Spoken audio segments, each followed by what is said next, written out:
네, 오늘 하나님 말씀, 오늘 예레미야입니다. 예레미야 42장 1절에서 14절까지 말씀 보시겠습니다. 예레미야 42장 1절에서 우리 14절까지 말씀 보시겠습니다.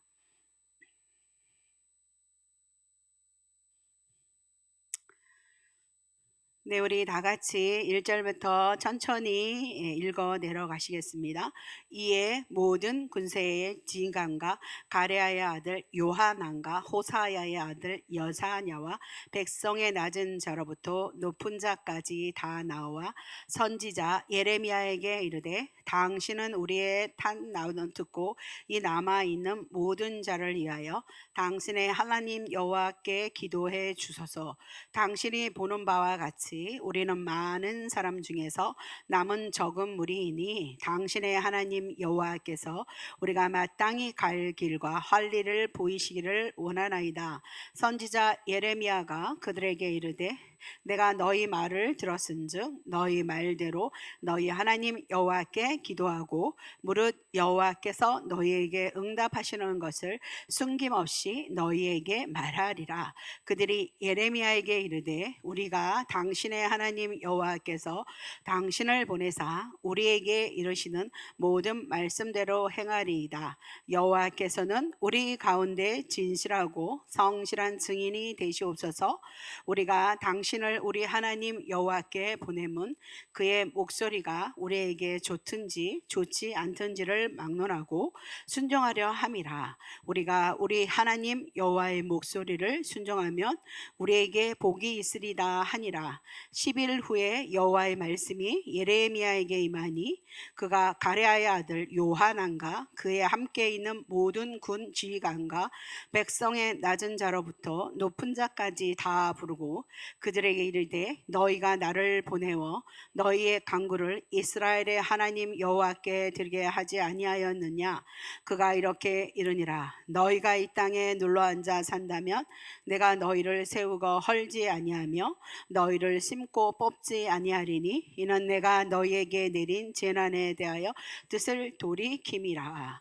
여호와의 말씀이니라. 너희는 너희가 두려워하는 바벨론의 왕을 겁내지 말라. 내가 너희와 함께 있어 너희를 구원하며 그의 손에서 너희를 건지리니 두려워하지 말라. 내가 너희를 불쌍히 여기리니 그도 너희를 불쌍히 여겨 너희를 너희 본향으로 돌려 보내리라 하셨느니라.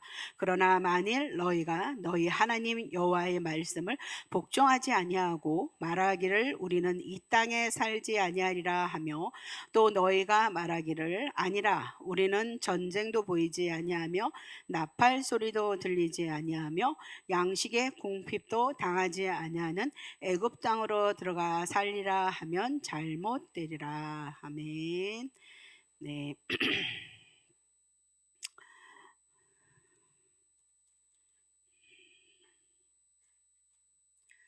오늘 우리 하나님 말씀 제목이 이 땅에 머물라 순종이 살 길이다. 이 말씀 제목 가지고 말씀을 드린데요.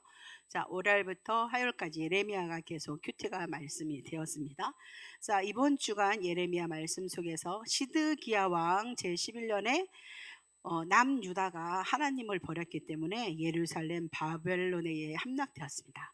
아수르에게 722년에 130년에 지난 580년에 남유다가 망해버렸어요.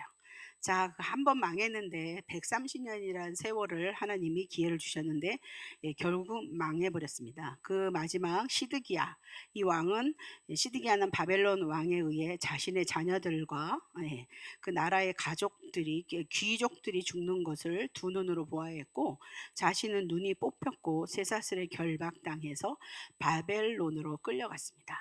이제 나라가 없어진 거죠. 나라가 없는 거예요. 자, 그리고 왕이 끌려가는 거예요. 자, 쇠사슬에 결박당해서 눈도 뽑혀가지고 시드기야가 끌려갈 때 예루살렘과 유다에 거주하는 많은 사람들이 같이 끌려갔습니다.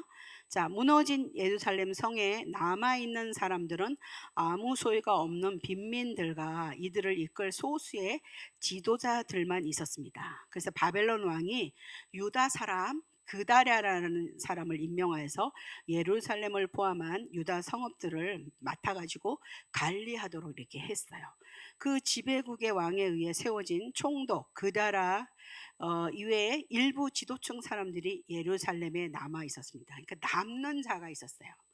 다 끌려간 게 아니었었어요. 그 유다 땅에 남는 자가 있었습니다. 이 남아있는 사람들 중에는 예레미야 선지자도 있었습니다. 그리고 총독 그다라의 측근들도 있었고 특이하게도 군대 지휘관도 있었어요. 자, 근데 남유다 멸망 이후에 예루살렘과 유다는 여전히 혼란에 빠져 있었습니다. 바벨론에 끌려가지 않고 남은 사람들이 어떻게 하든 난세를 이기고 그 땅에서 살아가야 했는데 이 국권을 상실하였으니 정치, 경제, 사회 모든 것이 불안정한 것은 이거는 사실인 거죠. 그래서 바벨론 왕이 그다라를 총독으로 세웠지만 유다 왕의 장관이었던 이스마엘이라는 사람이 있었어요. 이스마엘이라는 사람이 어제 그저께 나왔는데 이 이스마엘이 총독 그다라를 죽여버렸어요. 자, 그러니까 같은 이스라엘 백성들끼리 싸움이 일어났습니다. 이스마엘은 그다라의 측근들과 심지어 그다라와 함께 있던 바벨론의 군사들까지 다 죽여버렸어요. 자, 이렇게 큰 사건이 어제까지 일어난 사건이에요. 자, 총독이 이 바벨론 왕이 자비를 베풀어서 유다 사람 총독까지 내세우고 너희들은 이 남아나는 땅에서 너희들은 살아라 이렇게 했는데 어떻게 해요? 반란이 그들 안에서 일어났어요. 그리고는 바벨론의 군사들까지 죽였어요.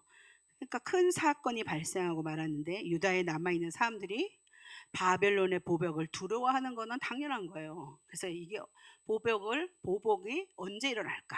이거를 두려워하지 않을 수 없게 되었습니다. 오늘 이 본문 42장의 말씀이 이 사건 이후에 전개된 내용이에요. 자, 그래서 이 사건 이후에 말씀이 어떻게 되었느냐? 이 말씀의 1절에서도 오늘 우리 14절까지 읽으셨잖아요. 이 바벨론에 의한 예루살렘 멸망 후 유다 땅에 남은 유민들이 예언자 예레미야에게 자신들의 거취에 대한 하나님의 뜻을 물어요. 하나님 뜻을 물었을 때 하나님께서 주신 응답과 그에 대한 백성들의 반응을 기록하고 있는 말씀이 오늘 14절까지 나온 그런 말씀이에요. 자, 우리 한번 1절에서 3절 말씀 우리 아까 읽으셨는데 여기 이름들이 많아가지고 예레미야를 읽을 때 많이 시간이 걸리더라고요. 그런데 1절에서 3절까지 한번 읽어보겠습니다. 이에 모든 군대의 지휘관과 가레아의 아들 요하난과 호사야의 아들 여사나와 백성의 낮은 자로부터 높은 자까지 다 나와 선지자 예레미야에게 이르되 당신은 우리의 탄원을 듣고 이 남아있는 모든 자를 위하여 당신의 하나님 여호와께 기도해 주셔서 당신이 보는 바와 같이 우리는 많은 사람 중에서 남은 적은 무리이니 당신의 하나님 여호와께서 우리가 마땅히 갈 길과 할 일을 보이시기를 원하나이다. 네, 가레아의 아들 요하난과 호사야의 아들 여사나를 비롯한 모든 군 지휘관과 백성이 예레미야 선지자에게 나와갖고 이 소수만 남은 자신들을 위해 하나님께 기도해 달라고 요청을 하는 거예요. 우리가 어디로 가야 할지, 무엇을 해야 할지 하나님의 인도를 구해달라고 이렇게 기도를 해달라 그러거든요. 그럼 4절에서 6절까지 한번 읽어보겠습니다. 선지자 예레미야가 그들에게 이르되 내가 너희 말을 들었은즉 너희 말대로 너희 하나님 여호와께 기도하고 무릇 여호와께서 너희에게 응답하시는 것을 숨김없이 너희에게 말하리라. 그들이 예레미야에게 이르되 우리가 당신의 하나님 여호와께서 당신을 보내사 우리에게 이르시는 모든 말씀대로 행하리다. 여호와께서는 우리 가운데 진실하고 성실한 증인이 되시옵소서. 우리가 당신을 우리 하나님 여호와께 보내면 그의 목소리가 우리에게 좋든지 좋지 않든지를 막론하고 순종하려 함이라. 우리가 하나님 여호와의 목소리를 순종하면 우리에게 복이 있으리다 하니라. 네, 예레미야는 그들의 요청을 수락하고 하나님께 알려주시는 모든 말씀을 숨김없이 전해주겠다고 약속을 합니다. 이에 백성들은 그 말씀이 좋든 싫든 자신들에게 유리하든 불리하든 전적으로 순종하겠다고 이렇게 굳게 맹세하는 말씀이에요. 자, 그런데 7절에서 12절 말씀까지를 보면요, 열흘 만에 하나님께서 예레미야에게 응답을 하시는 거거든요. 이 핵심의 말씀이 뭐냐면은 유다 땅에 머물라 그러는 거예요. 유다 땅, 이 땅에 머물라. 하나님께서는 만일 그들이 이 땅에 머물면 다시 세우고 심으며 보호해 주시겠다고 약속하십니다. 바벨론 왕을 두려워하지 말라. 이렇게 하시며 하나님께서 그들을 구원하실 거라고 이렇게 예레미야가 안심시키는 그런 말을 하고 있어요. 자, 우리 13절에서 14절 말씀 한번 읽어볼까요? 13절에서 14절 말씀. 그러나 만일 너희가 너희 하나님 여호와의 말씀을 복종하지 아니하고 말하기를 우리는 이 땅에 살지 아니하리라 하며 또 너희가 말하기를 아니라 우리는 전쟁도 보이지 아니하며 나팔 소리도 들리지 아니하며 양식의 궁핍도 당하지 아니하는 애굽 땅으로 들어가 살리라 하면 잘못되리라. 네, 이 말이 좀 달라요. 그러나 만일 그들이 하나님 목소리를 거역한 우리를 이 땅에 살지 않겠다. 전쟁도 보이지 않고 나팔 소리도 들리지 않고 양식 주림도 당하지 않으니까 우리는 어디로 가겠다? 애굽으로 가겠다고 말하면 하나님 그 뒤에 뭐라고 말씀이 나오면은, 근데 이 사람들은 그런 마음이 있는 거예요. 그들이 두려워하는 전쟁과 기근과 전염병이 애국까지 따라가 그것에 죽게 될 것이라고 엄중히 경고하는 말을 딱 하고 하는 거예요. 자, 오늘 내용이 그 내용이에요. 근데 이걸 싹 들어보시면 여러분 살짝 뉘앙스가 좀 오시죠. 자, 본문에선 백성들이 하나님의 뜻을 구하는 이런 표면적인 모습이 구하는 것 같아요. 표면적인 모습으로는 구하는데 이미 자신들의 계획은 어떻게 해요? 애굽으로 도피할 것을 결정해 놓고 있었다는 것입니다. 그리고는 기도해 주세요 이러면서 이렇게 했거든요. 순종이냐 불순종이냐 하는 인간의 근본적인 선택에 관한 말씀이 오늘 우리들에게 주는 말씀인 것 같아요. 자, 순종의 조건으로 회복, 그 다음에 보호와 회복을 하나님이 이 약속을 하셨지만 그들이 이 약속을 믿지 않고 결국 불순종의 길을 택하게 되는 그러한 말씀이 오늘의 말씀이에요. 자기네들은 겉으로 드러날 때 하나님의 뜻을 구하고 묻는 것 같아요. 근데 실제 마음속에는 딴 생각을 하고 있어요. 자, 그래서 이들에게 우리 이 말씀 속에서 우리가 생각해 봐야 할 거, 우리가 깨달은 거, 우리가 어떤 그런 은혜를 우리가 이렇게 받아야 되는가. 자, 백성들은 겉으로는 예레미야에게 우리가 어디로 가야 할지 무엇을 해야 할지 당신의 하나님 여호와께 우리에게 보이시도록 기도해 주십시오라고 이렇게 3절에 그런 말씀이 나오잖아요. 근데 하나님께서는 이미 그들의 마음속에 이 애굽으로 도망가려는 계획이 있었음을 하나님 다 아셨다는 거예요. 그런데 이제 이들은 그 나중에 43장 내일 보면은 도망가요. 그리고 나중에 그들은 칼과 기근 이런 것들 다 이렇게 결국은 죽게 되는 거거든요. 근데 실제로는 기도해 주십시오 해놓고는 애굽으로 마음속에 도망가는 계획이 있었다는 것을 하나님은 아신다는 거예요. 자, 이 상담 심리에 보면은요, 상담자를 내담자가 찾아와요. 자기 문제를 상담하러 사실 오죠. 자기 문제를 해결받기를 간절한 마음으로 상담자에게 호소를 하는데 실제 그 내담자는 뭐예요? 이미 결론을 자기가 다 내리고 상담자를 찾아오는 그런 내담자들이 엄청 많다는 거예요. 여러분 어떻게 동감하십니까? 네.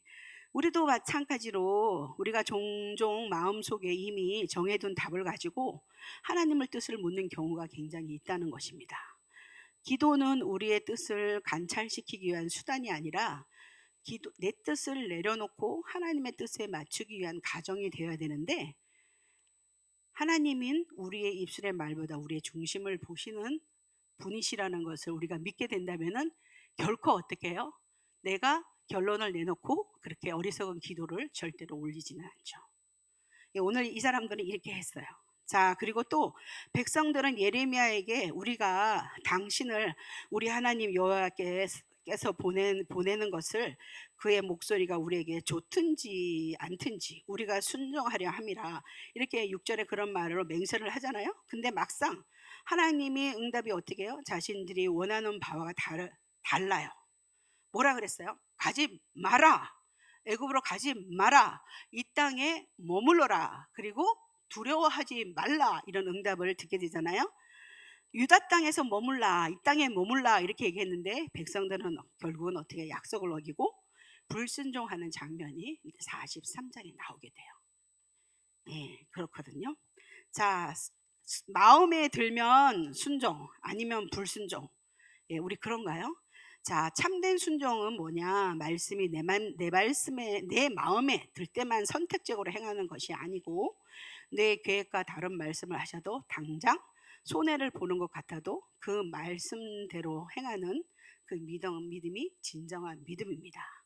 여러분, 이걸 너무 잘 알지면 어떻게 해요? 막상 나한테 하나님의 귀한 음성이 들렸는데 내 안에서는 순종을 하기가 싫어요. 자, 어떻게 할까요? 네. 자, 순종이란 말을 하게 되면 어떻게 해야 되셨냐면요. 순종하겠다는 것은 그 결과에 대한 책임까지 다 포함하는 거예요. 그러니까 순종이 진짜 어려워요. 이 순종을 함부로 말씀을 입을 내뱉으시면 안 돼요. 어디까지? 결과에 대한 책임까지 다 포함되는 게 순종입니다. 자, 이 사람들은 또 애굽으로 가려고 하는 주된 이유가 바벨론 군대가 너무 두려운 거예요. 자기네들 뭐 했어요? 그 군대 사람들 다 죽여버렸잖아요. 아, 생각해 보세요. 이게 나라가 쫄딱 망해가지고 다 왕까지 눈에 뽑혀가지고 그 바벨론으로 다 끌려가는데, 그래도 그 유다 땅에 남아있는 자들이 있는데 이 바벨론 왕이 총독까지 세우고 너희들 여기서 살아라 이렇게까지 했는데 그 안에서 내분이 일어난 거예요. 그 이스마엘이라는 그 장관이, 이 이스마엘이 왕족이거든요. 다윗의 족보에 따로는 이 왕족이에요. 근데 다윗이 얼마나 존경받는 왕이었었어요. 아, 근데 이 사람이 엉뚱한 일을 행하는 거예요. 자, 그렇게 했는데 세상에, 그리고 바벨론이 베풀어졌는데 그 바벨론의 군대까지 다 죽여버리니까 어떻게 해요?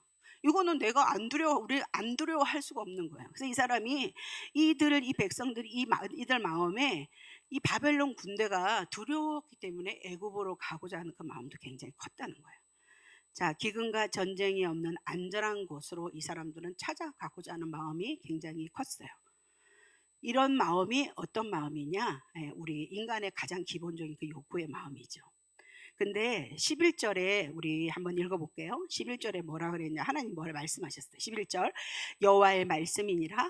너희는 너희가 두려워하는 바벨론의 왕을 겁내지 말라. 내가 너희와 함께 있어 너희를 구원하며 그의 손에서 너희를 건지리니 두려워하지 말라. 네, 내가 건지겠다, 구원했다, 내가 구원하겠다, 두려워하지 말라 하고 하나님이 약속의 말씀을 주셨는데, 예, 근데 어떻게 해요? 갑자기 닥친 그런 위기 속에 대한 두려움.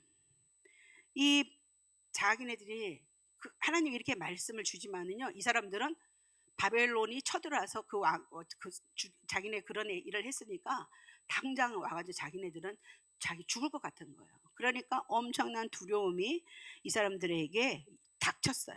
이 위기가 이 사람들에게 들어왔는데, 그 하나님이시라도 이 사람들이 그 말을 듣더라 하더라도 하나님 주시는 평안과 약속의 말씀을 이 두려움 속에 이 사람들이 이걸 가로막을 수가 없는 거예요. 이 사람 이길 수가 없는 거예요. 진짜 그런데 어떠세요? 하나님은 크시고 위대하신 분이시잖아요. 우리가 두려워할 것은 그 상황 자체가 아니고 하나님의 약속을 신뢰하는 것이 먼저입니다.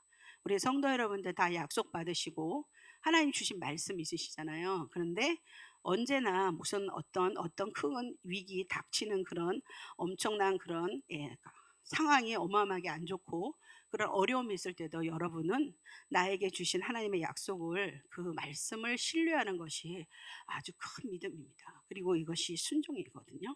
근데 이 사람들은 두려움이 먼저 앞섰어요. 그래서 이게 하나님이 이 예레미야 선지자에게 말씀하셔서 내가 다 구원해 주겠다, 너희들을, 그러니까 두려워하지 말라 이렇게 한데도 이 사람들이 이게 안 들어오는 거예요. 그리고 하나님이 이 사람들한테 이렇게 얘기를 했잖아요. 우리 10절 말씀 다시 한번 읽어볼게요. 너희가 이 땅에 눌러 앉아 산다면 내가 너희를 세우고 헐지 아니하며 너희를 심고 뽑지 아니하니 이는 내가 너희에게 내린 재난에 대하여 뜻을 돌이킴이라. 유다 땅에 거주하라. 그곳에 다시 머물 때 내가 다시 세우고 너희들에게 복을 주겠다. 예. 너희들이 안전하다고 여긴 그 애굽으로 가게 되면은 칼과 기근이 그들을 따라가서 너희들은 죽게 될 것이다. 이제 15절 이후에 계속 그 얘기가 나오는데 이 사람들은 그거를 못 믿고 결국은 가는 거예요.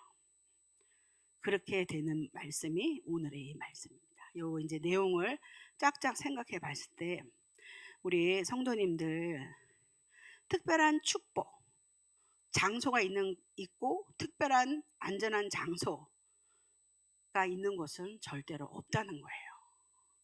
우리가 이 대한민국 이 땅에 살고 우리나라도 아직까지 전쟁이 없고 우리나라 경제 기근에 우리나라도 우리가 지금 보면 되게 살기가 좋거든요. 그렇습니다. 근데 특별한 축복의 장소, 특별한 안전한 장소는 없다는 거예요. 자, 근데 하나님과의 관계, 하나님 명령하셨잖아요. 하나님 명령하신 순종하는 그 자리에 머무를 때 우리들에게 축복과 우리들의 안전한 장소는 보장받는다는 거예요. 그러니까 하나님이 정해주신 그 자리에 복이 있다는 거예요. 오늘 그 예레미야 이 말씀을 통해서 우리들에게 주는 말씀입니다. 요걸 보니까 요나 생각나요. 요나. 성경에 나오는 요나 어떤 사람이 요나? 예언자죠. 요나. 하나님이 요나에게 이스라엘의 적국인 아수르의 큰 성읍 니느웨를 가서 그들의 죄악을 지적하고 해결을 촉구하라고 요나한테 명령을 했는데 이 요나가 촉구하라 명령했는데 꼭 요 말씀이 유다 땅에 머물라 하는 그 명령하고 좀 똑같은 것 같죠. 고랬는데 이 요나가 어떻게 했어요? 인간적인 두려움이 있어서 요나가 아니 왜 이 그 잔인한 도시에 왜 나보고 가라 그러는 거야. 난 거기 가는 게 두려워. 나 죽을지도 몰라. 그래서 어떻게 명령을 거부하고 반대 방향 어디래? 다시스, 스페인. 그러니까 이 방향 아수르의 이쪽 방향 전혀 반대 방향 다시스로 도망하기 배를 탔는데 똑같죠. 이 이스라엘 백성들이 바벨론이 두려워서 저들이 한 일이 있으니까 애굽으로 도망하는 거하고 똑같은 거예요. 그걸로 가버리는 거예요. 하나님이 어떤 분이십니까? 큰 물고기를 예비하셔서 요나를 삼키게 하셨고 물고기 뱃속에서 사흘 밤낮으로 요나가 해결을 했어요. 그리고 기도했을 때 물고기 요나를 토해내고 요나는 다시 하나님의 명령에 순종하여 니느웨로 가게 되는 요런 사람. 이 요나랑 좀 비슷하다고 생각이 듭니다. 오늘 그렇거든요. 오늘 이 땅에 머물라 그러면 너희들은 산다 이렇게 얘기를 했는데 오늘 요 순종 요게 하나님이 정하신 순종의 자리가 있어요. 그 자리에 머물 때 너희들은 반드시 축복한다 말씀이 있거든요. 내가 준비한 설교는 여기까지인데 10분밖에 8시 10분밖에 안 됐어. 너무 빨라. 그런 것 같아요. 이 월요일부터 오늘 수요일까지 니느웨 예레미야의 말씀 40장에서부터 42장까지 말씀이었거든요. 볼 때 하나님은 심판의 하나님이신데요. 결코 다 심판하시는 게 아니에요. 이들에게도 어떻게 해요? 남은 자를 남겼다는 거예요. 그 안에서 하나님께 순종하며 잘 살아가면 되는데 여기서도 반란이 일어나고 저희들끼리 싸워가지고 서로 죽이고 결국은 뭐예요? 두려워가지고 어디로 가는 거야? 애굽이 어느 나라인지 어느 땅인지도 모르고 애굽 가면 죽는데 그 애굽으로 도망가려고 이런 거 보면은 누구 같습니까? 우리가 하나님의 자녀이라면서 얼마나 말을 잘 안 듣는지 모르겠습니다. 순종이라는 단어가 참 우리들한테는 정말 어떻게 보면 쉽고도 어떻게 보면 너무나 어려운 그런 오늘 이 예레미야 40장에서부터 오늘 42장까지의 이 말씀을 이렇게 볼 때 정말 선택이 있거든. 항상 우리 보고 선택하라고 하시는 것 같아요. 항상 선택했는데 그 선택 안에 뭐가 있냐면은 순종이냐 불순종이냐 아주 요게 있는 거예요. 우리들도 신앙생활을 하시지만은 그 믿음의 생활 안에 가운데 얼마나 우리가 순종해야 될 일들이 너무 많은데 우리는 계속 이렇게 자꾸 이렇게 우리는 선택을 하는 거예요. 근데 하나님 쪽으로 선택을 해야 되는데 굉장히 이 이스라엘의 백성들을 보면은 어, 말을 안 들어도 너무너무 말을 안 들어. 너무너무 말을 안 들어. 예, 근데 그 백성이 그 백성인 게 그 백성만 뿐이겠습니까? 예, 저희도 마찬가지인 것 같고 저 자신도 예, 이때까지 신앙생활로 얼마나 하나님 앞에 얼마나 순종을 많이 하였는가 하늘 때 오늘 하나님이 이 정하신 순종의 자리가 있거든요. 근데 그 자리가 가장 안전하거든요. 예, 그 자리가 가장 안전한데 자꾸 이렇게 옆길로 보는 거예요. 자꾸 이렇게 이쪽으로 보고 이쪽으로 보고 이렇게 하고. 자, 근데 오늘 우리 제가 성도님들에게 드릴 말씀은 하나님의 정하신 순종의 자리가 가장 안전함을 믿으시기를 이 시간에 축복합니다. 네. 오늘 추우니까 우리 기도하고 우리 빨리 갑시다. 우리 교회를 위해서 우리 기도할게요.